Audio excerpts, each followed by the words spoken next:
So hello everyone. In this lecture we will study through a new concept called assembler. So assembler, we have studied earlier that assembler is a system program which converts the assembly language into the machine language. Machine language means that is understandable by the computer or the machine. Okay. So in this lecture we will go through the assembler, basic concept of assembler, then general design procedure of the assembler, then the design or the passes of the assembler. So here you see what is a assembler. So assembler is a system program which converts assembly language to machine code.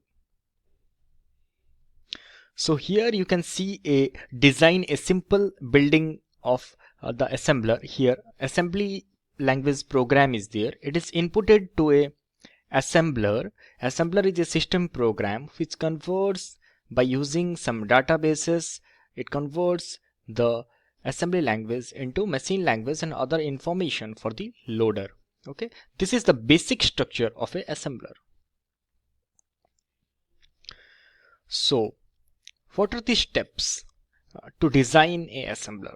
So first of all, specify the problem. Means here the problem is to convert the assembly language to machine language.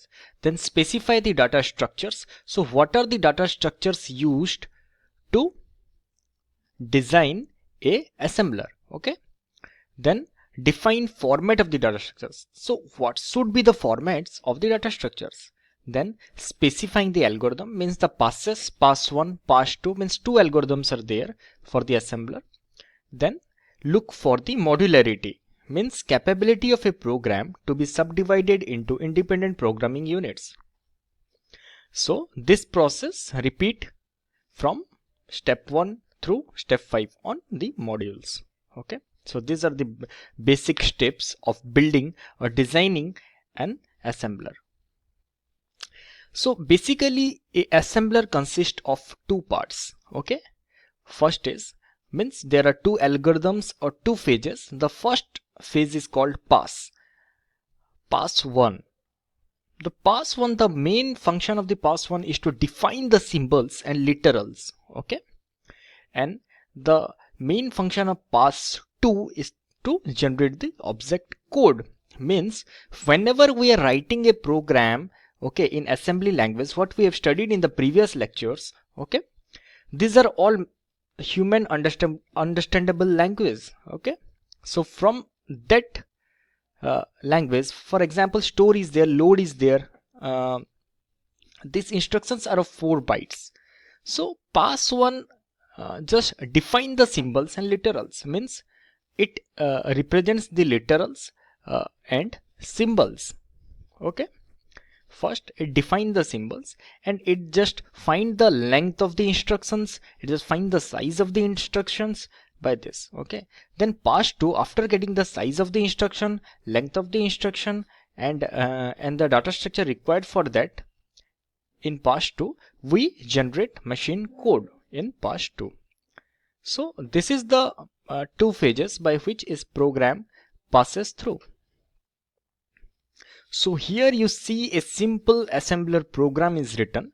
So here in this part you see a source program is there. So this program is understandable by us. So this starts from 0 using star comma 15. So 15 is the base. Okay, then load, add, store. Okay, means we have to load, then add, then store. Okay, so here you see 1 comma 5 means 5 is loaded to 1, register number 1. 4 is loaded to register number 1. Then a temp data is stored. Then a DC is there. Here DC means it is a constant, and these are called literals. F, in this F, then apostrophe 5, then single quotes. In single quotes we represent it. Okay, and DS is the data structure.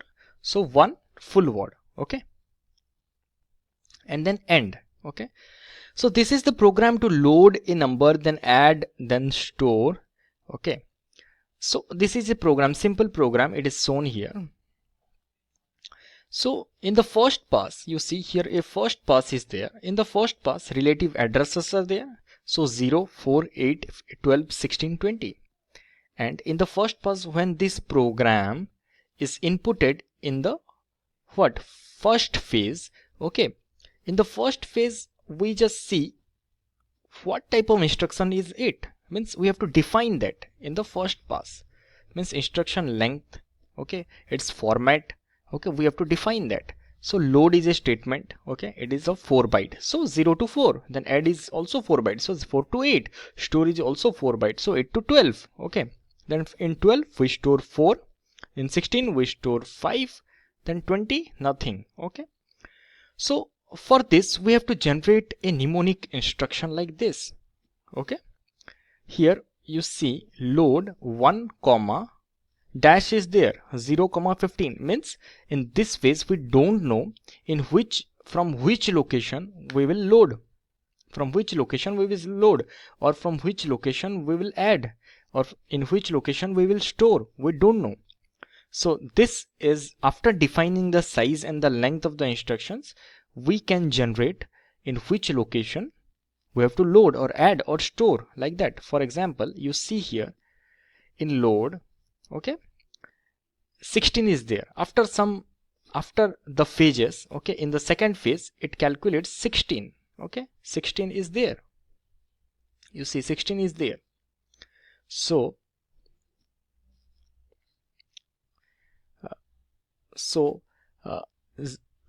the value in 16 is stored in, it will be loaded in register number 1. Then the value in 12 is stored in, means address 12 is will be loaded in register number 1. Means here you can see in 16 5 is there, in 12 4 is there. So after that you can store the value 5 plus 4 is 9. Means in 20 number location 9 is stored. Okay, then in 12 4 is there, 16 5 is there, and in 20 there will be 9. So it is quite easy. So here you can see the steps of pass 1. So first step of pass 1 is determine length of machine instruction. So whatever we are writing the programs, the first line or the first instruction, we will define or determine the length of the machine instruction by using modget. Here modget means machine opcode table, okay, where we can get only the machine opcodes to do some work like loading, adding, storing, like that. Okay, keep track of location counter. So location counter we have studied. It keeps track of the current statement that is being executed currently. And the third point is remember values of symbols until pass 2. So we have to remember the symbols that we get from ststo table, okay, the stored table, okay, or the symbol table. Okay, process some pseudo ops, means this we get from the pseudo opcode table, okay, the length or the format or the size of the pseudo ops. So machine opcode means like load, add, store, and pseudo opcodes means it is pseudo opcode like start of a program, like start we are writing or end we are writing, that is called pseudo ops. So for that we get the length or the format of that end or length. We will refer to modget 1. Okay, so remember literals, we have to remember the literals also. So from the literal table, so whenever an instruction comes, we have to see the table and determine the length and size or format of the instruction. That is done by pass 1. It is very simple. Okay, then in pass 2 we see lookup value of symbols. Okay, the same process, lookup value of symbols, generate instructions, then generate the data, okay, then process the pseudo opcodes. For basics, you go for the Donovan book. You can easily understand from that book to how this process works.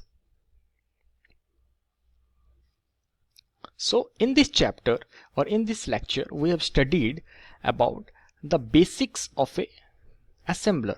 So a assembler mainly consists of a two phase, that is pass 1 and pass 2. In pass 1 we just, after the instruction comes, we get the size or the length or the format of the instruction.